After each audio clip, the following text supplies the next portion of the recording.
That's it. That's just how to refer it, right? But now I made one cause turn into 5 effects.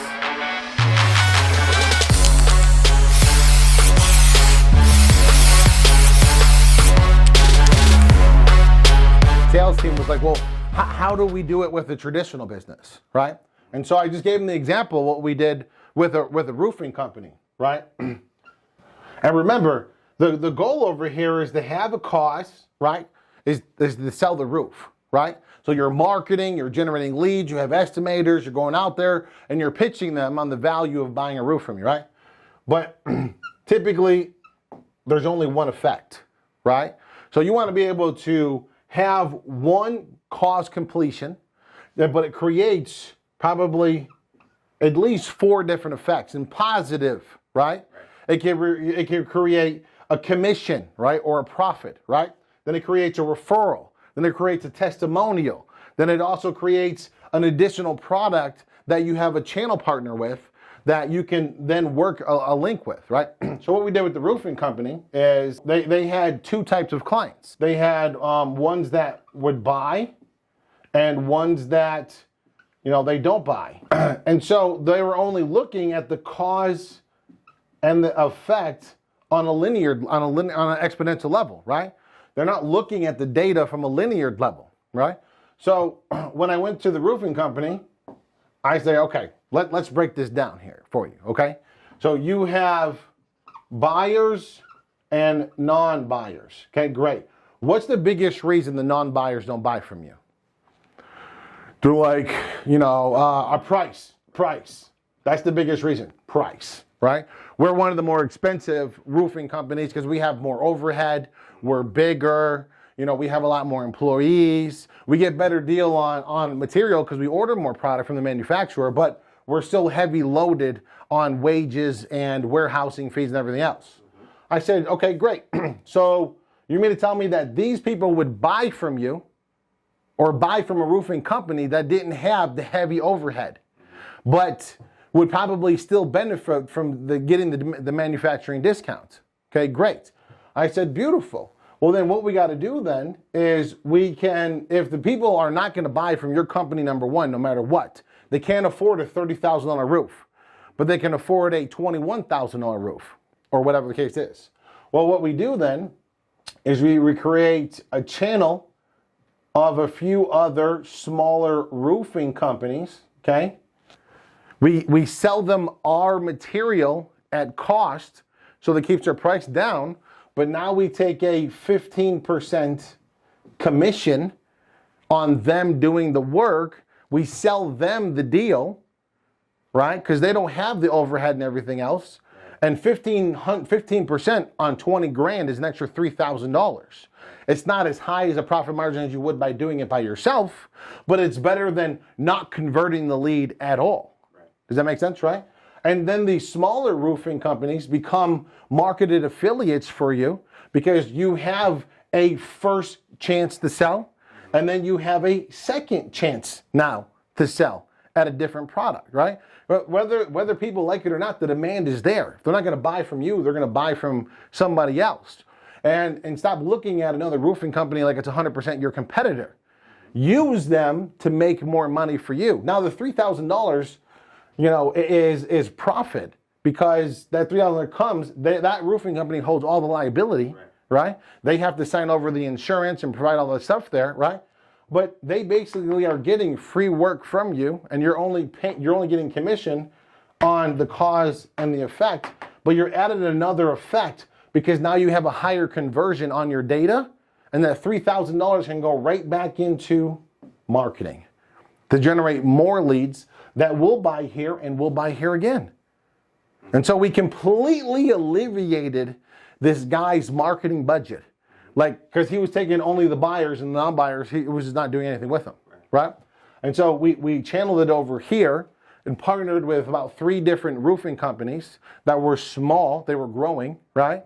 And we inked this deal, and we made sure that they actually had active insurance. And every deal that we sold them, we had a contract that said, hey, you're taking over all the liability and everything else. You're also buying the product from us as well for like a 5% markup, but it's still like 15% cheaper than when they can buy it because this company can buy it on volume, right? So they're making money on the roof on the material, and they're making money on a flat commission basis. And this is 15% of gross, not 15% of profit. You know, that was only one thing, right? The other exponential thing that was like really cool was after the person got a brand new roof, right, and they were good, we did a survey, right, on the person. Hey, what did you think of the way we marketed, right? How did you find us? Because we want to know how they find us, because that's where we want to put our marketing dollars, in the way the most common people are finding us. And the way that most people commonly are finding them were actually their reviews. Their reviews was what was ranking them higher than their actual website, right? Now, they got great clicks and everything else, but they have a really high review ratings, and they had a lot of testimonials on those reviews because they were pushing that.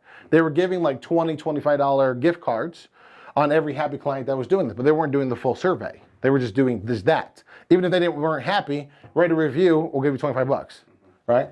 So then we found out how they found us, right? And then we wanted to know how the estimator treated them, right? The estimator, the salesperson, right? Did they answer all your questions? Were they abundant? Were they great? And we were able to fine tune some of the estimators and get rid of some of them because their close ratio compared to the other ones were horrible, you know? And this guy, he has like a bad marriage or whatever, and so he was destroying the close ratio, which was increasing the cost of acquisition because he couldn't separate his work life from his personal life. We tried to train him, didn't work, boom. Once we put in fresh blood, and then we made the other estimators that were pros, we gave them a little bump to be supervisors and give them a little override only on sales above a certain close ratio, right? They get a percentage of it. We now brought in the best estimators, which doubled the close ratio on tier one, right? Which is this is where the money is, right? The other thing that we estimated was the question, right? This is where the meat and potatoes is right here. This is what I call linear leverage. Linear leverage. We asked the clients, so they were happy with their roof. They're happy with everything else. We got them a $25 gift card for making the testimonial video and doing a testimonial on Google reviews and Yelp, right?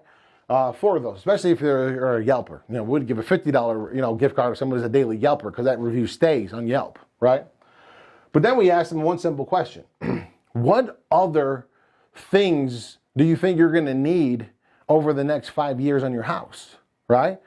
And they're like, oh, we haven't really thought about it. We would like to get a pool in the backyard. We would like to, get new windows. Our windows are kind of old. And the most common answer was actually that they were considering, because now they got a new roof, was solar.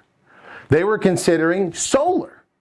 And so we made an affiliate agreement with the solar company, where the roofing company now makes $250 on, depending on the state, this one was in Vegas, so $250 on every solar appointment that the roofing company could get to the solar company, right? And then also an additional $1,150 on every close. Now, what did the roofing company have to do? That's it. They just had to refer it, right? But now I made one cause turn into 5 effects. I affected it positively on money. I affected it positively on finding out other products that we can make money without adding any more labor to it, right? I caused more effects because now we have more Google reviews. I caused more effects because now I figured out how they're finding us in marketing and where to put the marketing dollars at. And I figured out that our close ratio sucked because some of the estimators were too emotional. And then the company goes from a high 6-figure company to a medium 8-figure company. And their profit margin, because a lot of their costs on their warehouse is the same. A lot of their payroll on their secretaries and the girls that call and everything else, that's all the same. Their cost of materials fluctuates based on orders. And because they went from a high 6 to a low 8, they actually dropped their cost of material by 5%. That margin goes right to profit. Because we doubled the sales, we were able to hire and actually absorb 2 of the 3 roofing companies, make them independent contractors, and pay like 3% more than what the cost of everything was. But now they didn't have to pay for material, insurance, or any of that stuff there. They were still considered independent, but they were absorbed into the company because they really wanted, the reason why they were small and on their own is because they weren't happy with the people they worked with. So then we increased the culture and made it better. But we basically, by nurturing our small competitors, we were able to scale effortlessly. We didn't have to train anybody. These guys already knew the job. They hated the culture of the company they went with and did their own thing. But because we threw them bones, we gave them this offer, it's all over, right? That's how you focus on cause and creating multiple effects, not just one. So as all these sales guys, they need to get rid of just the one cause equals one effect. That's crazy. That is not the way it looks, right?